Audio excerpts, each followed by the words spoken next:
ఇక cake cut చేసిన తర్వాత గుడికైతే బయలుదేరాము. ఆ మహాశివుడికి స్వయంగా మా చెట్టు మల్లెపూలు తీసుకువెళ్ళాలని అనుకున్నాను.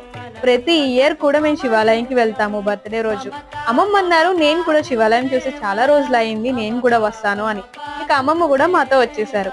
గుడికి వెళ్లే దారిలో పండు కూడా మాతో పాటు జాయిన్ అయింది. ఇక అందరం కలిసి గుడికైతే బయలుదేరాము. సమ్మర్ కాబట్టి విపరీతంగా ఉంది ఎండ అయితే కనుక. ఇక గుడికైతే వచ్చేసాం కదా, 3 ప్రదక్షిణాలు చేసి కొబ్బరికాయ కొట్టి దర్శనం చేసుకున్నాం. లాస్ట్ ఇయర్ అయితే పూజారి గారు చాక్లెట్ ఇచ్చారు కదా, ఈ రోజు వచ్చేసి పేరు బాగుంది అన్నారు. కానీ లైఫ్ బాగాలేదండి పూజారి గారు అని చెప్తే, పుట్టినరోజు అలా అనకమ్మా, ఒక రోజు ఫ్రీ ఉన్నప్పుడు రా నీ జాతకం చూసి పెడతాను అన్నారు. సరే అన్నాను. గుళ్ళో పులిహోర అయితే ఒక ఎమోషన్ కదా, నాకైతే చాలా ఇష్టం పులిహోర అయితే. ఇక నేను సన్నీ పండు అమ్మమ్మ కలిసి కొంచెం ముచ్చట్లు చెప్పుకున్నాం.